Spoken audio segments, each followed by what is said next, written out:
प्यारे बच्चों, Hindi core class 11th का जेसीईआरटी द्वारा official chapter by chapter objective question दिया गया है आपके परीक्षा उपयोगी जो इस परीक्षा में आ सकते हैं। तो हिंदी काव्य खंड का मैंने वीडियो बना दिया है। इस वीडियो के लास्ट में आपको वो मिल जाएगा यदि आप लोगों ने नहीं देखा है तो। इसमें हम लोग गद्य खंड के ऑब्जेक्टिव प्रश्नों को देखेंगे। चैनल पर नए हैं तो सब्सक्राइब करके बेल आइकन दबा लीजिए, क्योंकि क्लास 12th में आर्ट्स विषय का संपूर्ण महत्वपूर्ण क्वेश्चन, प्रत्येक विषय का महत्वपूर्ण प्रश्नोत्तर आपको इस चैनल के माध्यम से कराया जाएगा। तो चलिए हम लोग आज कुछ नया सीखते हैं। तो सबसे पहले चैप्टर का नाम है नमक का दरोगा, जिसके लेखक है मुंशी प्रेमचंद। लेखक का नाम जरूर याद कर लीजिएगा, ये पूछता है। क्वेश्चन 250 से 300 के बीच हो सकता है, इसलिए थोड़ा सा हम जल्दी जल्दी पढ़ेंगे इसको। तो पहला क्वेश्चन है, नमक का दरोगा पाठ के लेखक है तो ये है मुंशी प्रेमचंद। किस ईश्वर प्रदत्त वस्तु का व्यवहार करना निषेध हो गया था? नमक। किसके पौ 12 थे अधिकारियों के? नमक विभाग में दरोगा के पद के लिए कौन लग चाहते थे? वकील। नमक विभाग में किसे दरोगा की नौकरी मिली? वंशीधर को। नमक की कालाबाजारी कौन कर रहा था? आलोपी दिन। दुनिया सोती थी पर दुनिया की खाली स्थान जागती थी जीभ। प्रेमचंद का मूल नाम क्या है? धनपत राय। ये क्लास 12th में भी ये क्वेश्चन आया था। ओलोपी दिन को दरोगा को किसके बल पर खरीद लेने का विश्वास था? रिश्वत। न्याय और नीति सब लक्ष्मी के खिलौने हैं, यह कथन किसका है? आलोपी दिन। आलोपी दिन क्या देखकर मूर्छित होकर गिर पड़े? हथकड़ियां। 40,000 नहीं 40 लाख पर भी नहीं, कथन किसका है? वंशीधर का। वंशीधर के पिता किसकी अगवानी के लिए दौड़े? आलोपी दिन की। अंग्रेज अफसर आलोपी दिन के इलाके में क्यों आते हैं? तो शिकार खेलने। पंडित आलोपी दिन के इष्ट देवी का नाम लिखिए। लक्ष्मी। नमक के दफ्तर से 1 मील दूर कौन सी नदी बहती थी? यमुना। नदी के पुल पर किसकी गाड़ियां थी? आलोपी दिन की। नमक का दरोगा पाठ के अंत में किसकी विजय किस पर बताई गई है? तो धन पर धर्म की विजय। वंशीधर के पिता ने मासिक वेतन को क्या कहा है? पूर्णमासी का चांद। नमक का दरोगा कौन सा साहित्य विधा है? कहानी। प्रेमचंद का निधन कब हुआ था? 1936। पंडित आलोपी दिन कहाँ के सर्वाधिक प्रतिष्ठित जमींदार थे? दातागंज। दरोगा का स्वभाव किस प्रकार का था? ईमानदार। कहानी में पंडित आलोपी दिन किस रूप में हमारे समझ आते हैं? भ्रष्ट धन के पुजारी। नमक का दरोगा कहानी हमें क्या संदेश देती है? तो निर्भय होकर कर्तव्य पालन का। दूसरा चैप्टर है मियां नसरुद्दीन कृष्णा सोबती का। तो मियां नसरुद्दीन पाठ के लेखक कौन है? तो कृष्णा सोबती। मियां नसरुद्दीन किस विधा की रचना है? संरचनात्मक रेखा चित्र है। मियां नसरुद्दीन किस संग्रह से लिया गया है? हम हसमत। मियां नसरुद्दीन कितने किस्म की रोटियां बनाने के लिए मशहूर थे? 56। मियां नसरुद्दीन नान बाइयों के क्या माने जाते थे? मसीहा। लेखिका मियां नसरुद्दीन के पास किस हैसियत से गई थी? पत्रकार की हैसियत से। मियां नसरुद्दीन ने किस्म किस्म की रोटी बनाने का इल्म किससे सीखा? वालिद उस्ताद से। मियां नसरुद्दीन के वालिद किस नाम से मशहूर थे? बरकत शाही नानबाई गदोये वाले। मियां नसरुद्दीन ने भट्ठी पर पकने वाली रोटी का क्या नाम बताया? तो बाखरखानी, सिरमाल या ताफलाना। तीनों था, ये सभी हो जाएगा। मियां नसरुद्दीन संस्मरण में लेखिका ने किस बादशाह का नाम लिया है? बहादुर शाह जफर। मियां नसरुद्दीन ने किस रोटी को पापड़ से ज्यादा महीन बताया है? तुनकी। मियां नसरुद्दीन किसे निठल्ला समझते थे? तो अखबार बनाने वाले को और अखबार पढ़ने वाले को, दोनों को, इसलिए ग हो जाएगा, क और ख दोनों।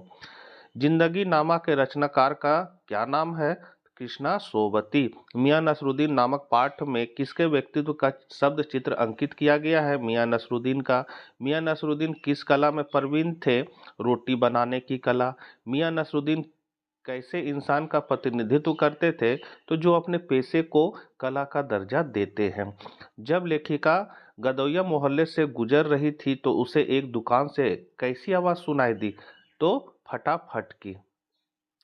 फटाफट आटे के ढेर को सानने की आवाज को सुनकर लेखिका ने क्या सोचा था? तो सेवइयों की तैयारी हो रही है। समय सर गम की विधा क्या है? उपन्यास। लेखिका ने मियां नसरुद्दीन से सबसे पहले कौन सा प्रश्न किया था? तो आपसे कुछ एक सवाल पूछने थे। मियां नसरुद्दीन ने लेखिका को क्या समझा था? तो अखबार नवीस। मियां नसरुद्दीन ने अखबार के विषय में क्या कहा था? तो खोजियों की खुराफात। अखबार बनाने वाले और अखबार पढ़ने वाले दोनों को मियां नसरुद्दीन ने क्या कहा था? निठल्ला। कृष्णा सोबती का जन्म कब हुआ था? 1925। मियां नसरुद्दीन अपना उस्ताद किसे मानते थे? अपने वालिद को। कृष्णा सोबती को साहित्य अकादमी पुरस्कार किस वर्ष मिला था? 1980 ईस्वी। मियां नसरुद्दीन के दादा का क्या नाम था? मियां कल्लन। काम करने से आता है, नसीहतों से नहीं। ये काम किसका है? नसरुद्दीन का। तालीम की तालीम भी बड़ी चीज होती है। इस वाक्य में दूसरे बार प्रयुक्त तालीम का क्या अर्थ है? तो शिक्षा का ज्ञान। कोई ऐसी चीज खिलाओ जो न आग से पके न पानी से बने। ये शब्द किसने कहे थे? तो बादशाह सलामत। कृष्णा सोबती को अपनी किस रचना के लिए साहित्यिक अकादमिक पुरस्कार मिला था? जिंदगी नामा। तीसरा चैप्टर है अप्पू के साथ 2.5 साल, सत्यजीत राय का। तो अप्पू के साथ 2.5 साल पाठ के लेखक कौन है? सत्यजीत राय। पथेर पांचाली फिल्म कब प्रदर्शित हुई थी? 1955। अप्पू का उम्र कितना था? यहाँ हो जाएगा अप्पू का उम्र कितना था? 6 वर्ष। अप्पू की माँ का क्या नाम था? तो सर्वजया। भूलो किसका नाम था? कुत्ते का। अप्पू के साथ 2.5 साल पाठ में मिठाई वाले का क्या नाम था? श्रीनिवास। पथेर पांचाली फिल्म में बारिश के दृश्य का शूटिंग किस ऋतु में हुआ? शरद ऋतु। पथेर पांचाली फिल्म में मिठाई वाला किसके घर जाता है? मुखर्जी के घर। सर्वजया अप्पू का बचा हुआ खाना कहाँ फेंकती है? गमले में। अप्पू के साथ 2.5 साल पाठ में कुत्ते का क्या नाम था? भूलो। इंदिरा ठाकुरायन की भूमिका निभाने वाली महिला का क्या नाम था? चुन्नी बाला देवी। अप्पू के साथ 2.5 साल अनुभव से संबंधित संस्मरण किस फिल्म के है? पथेर पांचाली। सत्यजीत राय का जन्म कब हुआ था? 1921। किस फिल्म से सत्यजीत राय को अंतर्राष्ट्रीय ख्याति प्राप्त हुई थी? पथेर पांचाली। सत्यजीत राय की ज्यादातर फिल्में किस पर आधारित है? साहित्यिक कृतियों पर। सीन शॉट शब्द किस भाषा से लिए गए हैं? अंग्रेजी भाषा से। काश फूलों से भरा मैदान कहाँ स्थित था? रेल लाइन के पास। नाजुक आवाज से बोलने वाले बच्चे का क्या नाम था? टिया। पालसिट गांव कोलकाता से कितनी मील की दूरी पर था? तो 70 मील। इंदिरा ठाकुरायन की भूमिका निभाने वाली चुन्नी बाला देवी कितने वर्ष की थी? तो 80 वर्ष की। शूटिंग की दृष्टि से कौन सा गांव अधिक उपयुक्त था? बोड़ाल गांव। सुबोध किस बीमारी से ग्रस्त थे? तो मानसिक बीमारी से। चर्चिल किस देश के प्रधानमंत्री थे? ब्रिटेन के। हिटलर कहाँ का तानाशाह था? जर्मनी का। रास बिहारी एवेन्यू की बिल्डिंग में बच्चे क्यों आते थे? इंटरव्यू देने। चौथा पार्ट विदाई सभाषण बाल मुकुंद गुप्त का। तो लॉर्ड कर्जन इस देश में क्या फैला चले हैं? अशांति। लॉर्ड कर्जन ने भारतवासियों को गर्म तवे पर किसके समान नचाया? पानी की बूंदों की भांति। लॉर्ड कर्जन भारत में कितनी बार आए थे? 2 बार। दिल्ली में कत्लेआम किसने किया था? नादिर शाह। दुर्बल गाय बलशाली गाय के चले जाने से प्रसन्न नहीं हुई। इस कथन में दुर्बल गाय से क्या आशय है? तो भारतीय जनता। आपके और यहाँ के निवासियों के बीच कोई तीसरी शक्ति भी है। यहाँ तीसरी शक्ति से क्या आशय है? तो ईश्वर। 8 करोड़ प्रजा की गिड़गिड़ाकर विच्छेद न करने की प्रार्थना पर आपने जरा भी ध्यान नहीं दिया। यहाँ किस ऐतिहासिक घटना की ओर संकेत किया गया है? तो बंगाल विभाजन। आप इस देश से अलग होते हैं का क्या आशय है? भगाए जाते हैं। विदाई सभाषण लेख में लेखक ने किस पर व्यंग किया है? लॉर्ड कर्जन पर। लॉर्ड कर्जन ने भारत पर कैसा शासन किया था? मनमाना। लॉर्ड कर्जन काउंसिल में किसको नियुक्त करवाना चाहते थे? एक फौजी अफसर को। लेखक के अनुसार अंत में लॉर्ड कर्जन की स्थिति कैसी हो गई थी? कलर के जैसी। नेपोलियन ऑफ पर्सिया के नाम से किस शाह को जाना जाता है? नादिर शाह। विदाई सभाषण पाठ के लेखक का क्या नाम है? बाल मुकुंद गुप्त। माय लॉर्ड से विदाई के समय कैसा सभाषण करने की लेखक आशा रखता है तो उदारतापूर्ण। दिल्ली में किस राजा की प्रार्थना पर नादिर शाह ने कत्लेआम रोक दिया था? तो आसिफ जाह। आ- आविर्भाव शब्द का क्या अर्थ है? प्रकट होना। लॉर्ड कर्जन की जिद किससे भी ज्यादा थी? नादिर से।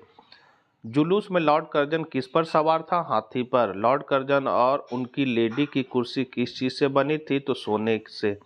बाल मुकुंद गुप्त का जन्म कब हुआ था? 1865।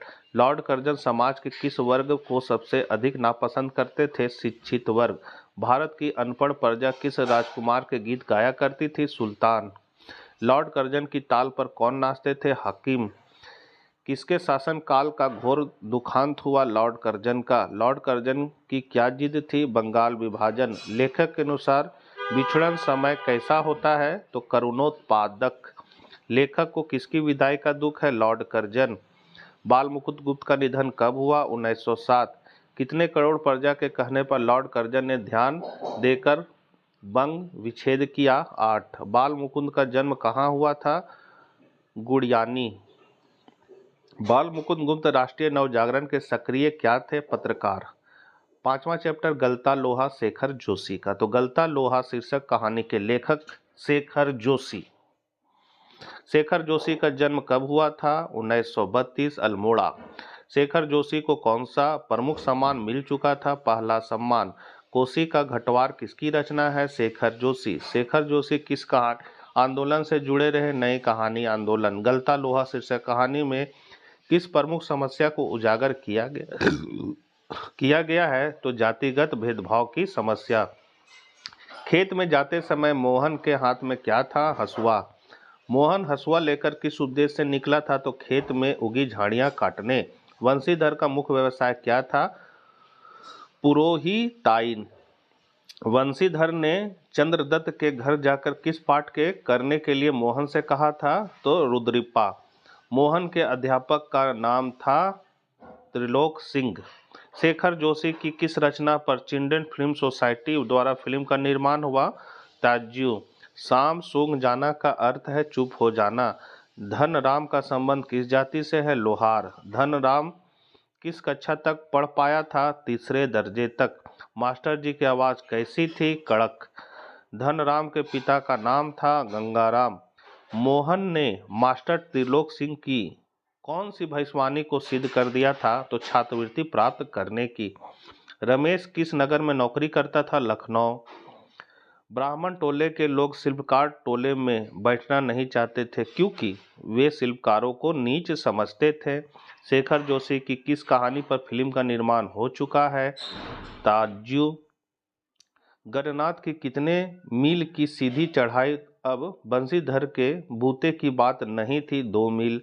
शेखर जोशी का निधन कब हुआ? 2022। नौरंगी बीमार है किसकी रचना है? शेखर जोशी। शहर जाकर घरेलू नौकर कौन बन गया था? मोहन। छठा चैप्टर है रजनी मनु भंडारी का। मनु भंडारी का जन्म कहाँ हुआ था? मध्य प्रदेश। यही सच है किसकी रचना है? मनु भंडारी। महाभोज किस विधा की रचना है? उपन्यास। रजनी की लेखिका है मनु भंडारी। लीला ने क्या मंगवा कर रखा था? तो केसरिया रसमलाई। अमित के गणित में कम नंबर आए थे ट्यूशन ना लेने से। मैथ्स के सर कौन थे? मिस्टर पाठक।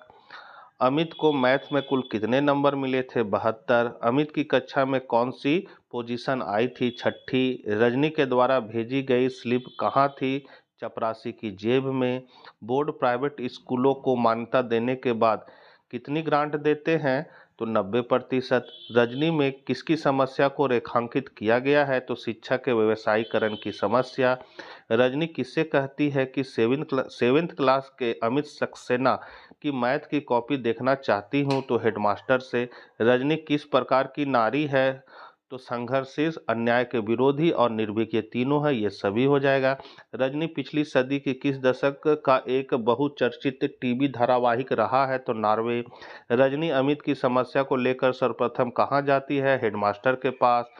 आपने तो इसे बाकायदा आंदोलन का रूप ही दे दिया है। रजनी से यह कथन कौन कहता है? संपादक। आपको स्लिप भेजकर भीतर आना चाहिए न। रजनी से यह कथन कौन कहता है? शिक्षा निदेशक। रजनी किस विधा की रचना है? पटकथा। रजनी ने किसे इशू उठाने के लिए कहा था? संपादक। किस तारीख को पेरेंट्स की एक मीटिंग होनी निश्चित हुई थी? 25। रजनी रसमलाई किसके मुंह में डालती है? Amit. I am very proud of you किसने कहा था? रजनी के पिता ने। लीला ने अमित की किस विषय में ट्यूशन लगवाई थी? अंग्रेजी। शिक्षा के क्षेत्र में फैली इस दुकानदारी को तो बंद होना ही चाहिए कथन किसका है? संपादक का। बहुत मेधावी बच्चा है अमित के लिए यह किसने कहा था? रजनी ने। पाठक सर से कुल कितने लड़के ट्यूशन लेते थे? 22। मीटिंग में प्रस्तुत प्रस्ताव को ज्यों का त्यों किसने स्वीकार कर लिया? बोर्ड ने। निर्देशक ने नई शिक्षा प्रणाली पर क्या ऑर्गेनाइज किए? तो सेमिनार। डायरेक्टर के दफ्तर में रजनी की स्लिप कहाँ थी? चपरासी की जेब में। रजनी को अपने घर में ही किसकी सुगंध आई थी? तो केसर की। रजनी पटकथा को कितने दृश्यों में विभाजित किया गया है? 7। 7वां चैप्टर है जामुन का पेड़। क्वेश्चन चंदर। जामुन का पेड़ पाठ के लेखक कौन है? तो क्वेश्चन चंदर। पाठ के अनुसार जामुन का पेड़ कहाँ था? तो सेक्रेटेरिएट के लॉन में। पेड़ के नीचे दबे व्यक्ति का उपनाम क्या था? ओस। जामुन का फल कैसा होता है? तो रसीले। दबे हुए व्यक्ति की खबर माली सबसे पहले किसको बताते हैं? चपरासी को। आईने के सामने किसकी रचना है? तो प्रेमचंद की। महादेवी वर्मा की कृष्णान इनमें से कोई नहीं। हम लोग इस पेड़ को नहीं हटा सकते किसने कहा? सुपरिटेंडेंट ने। निम्न में से कौन सी रचना क्वेश्चन चंदर के द्वारा नहीं लिखा गया है? तो हलवाहा। जामुन के पेड़ को सेक्रेटेरिएट के लॉन में किसने लगवाया था? पोटोनिया के प्रधानमंत्री। पेड़ काटने का आदेश किसने दिया? प्रधानमंत्री। कल फॉरेस्ट डिपार्टमेंट के आदमी आकर इस पेड़ को काट देंगे और तुम्हारी जान बच जाएगी किसने कहा? तो माली।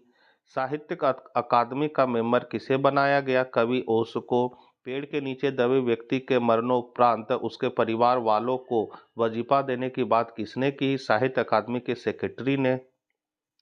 जामुन के पेड़ के गिरने का क्या कारण था? झगड़। बेचारा जामुन का पेड़ कितना फलदार था यह कथन किसका है? कलर का। सर्वप्रथम फाइल किस कार्यालय में दी गई थी? व्यापार विभाग। दूसरी बार फाइल किस विभाग को भेजी गई? कृषि विभाग। हार्टिकल्चर डिपार्टमेंट किस विभाग से संबंधित है? तो फल फूल वाले पेड़ पौधों के विभाग से। जब यह पता चला कि दबा हुआ व्यक्ति कवि है तो सेक्रेटेरिएट की सब कमेटी ने क्या फैसला लिया? तो फाइल कल्चर डिपार्टमेंट में भेजी जाए। इस पाठ में माली के किस प्रवृत्ति को दिखाया गया है? दयालु। लेखक जामुन का पेड़ पाठ के माध्यम से किस व्यवस्था पर व्यंग करते हैं? कार्यालयीय व्यवस्था पर। मेडिकल डिपार्टमेंट ने जांच के लिए किसे भेजा था? सर्जन। कवि के नव प्रकाशित रचना का क्या नाम था? ओस के फूल। पेड़ को हटाने का सुझाव किसने दिया? माली ने। हार्टिकल्चर डिपार्टमेंट का जवाब किस दिन आया? तीसरा दिन। भारत माता पंडित जवाहरलाल नेहरू का। खैबर दर्श किस दिशा में है? उत्तर पश्चिम। भारत किस भाषा का शब्द है? संस्कृत का। कन्याकुमारी किस दिशा में है? उत्तर में। महदूद नजरिया कैसा होता है? सीमित। यक्सों का अर्थ क्या है? एक समान। नेहरू ने उच्च शिक्षा कहाँ से प्राप्त की थी? इंग्लैंड। चाचा नेहरू जी किस सन में राष्ट्रीय कांग्रेस के लाहौर अधिवेशन के अध्यक्ष बने थे? 1929 ईस्वी में। चाचा नेहरू का जन्म दिवस किस दिन के रूप में मनाया जाता है? बाल दिवस। नेहरू जी का आलेख भारत माता उनकी किस रचना से लिया गया है? हिंदुस्तान की कहानी। गीजा शब्द किस भाषा का शब्द है? उर्दू भाषा का। नेहरू जी आलेख भारत माता और अंग्रेजी भाषांतर किसने किया था? तो हरिभाऊ उपाध्याय ने। सयाने शब्द का क्या अर्थ होता है? समझदार। आज भी किसानों की वैसी दशा है, दयनीय दशा है। आज भी किसानों की कैसी दशा है? दयनीय दशा। किसने यह उत्तर दिया था? भारत माता से उनका मतलब धरती से है, जाट ने। सबसे अधिक प्रश्न कौन पूछते थे? किसान। किसानों के समूह नेहरू जी किस प्रकार की समस्याओं की चर्चा करते थे देश की समस्याएं, देश भर में किनकी समस्याएं एक जैसी थी? किसानों। भारत जब स्वतंत्र हुआ उस समय भारत के प्रधानमंत्री कौन थे? जवाहरलाल नेहरू। लेखक का भारत माता की जय से क्या अभिप्राय है? तो यहाँ के लाखों करोड़ों लोगों की जय। आर्थिक मंदी का दौर किस सन में हुआ था? 1930। जलसा शब्द का क्या अर्थ है? सभा। भारत माता पाठ में लेखक ने कहाँ से तब्दीलियों का जिक्र किया है? तो सोवियत यूनियन। भारत माता पाठ किसके द्वारा रचित है? जवाहरलाल नेहरू। पंडित जवाहरलाल नेहरू का जन्म कब हुआ था? 1887। पंडित जवाहरलाल नेहरू का निधन कब हुआ? 1965। तो बच्चों ये थे आपके हिंदी कोर गद्य खंड के जेसीईआरटी द्वारा निकाले गए ऑब्जेक्टिव क्वेश्चन जो आपके लिए परीक्षा उपयोगी है। अच्छे से याद कर लीजिएगा। मिलते हैं हम लोग फिर नेक्स्ट वीडियो अभिव्यक्ति और माध्यम में। जय हिंद, जय।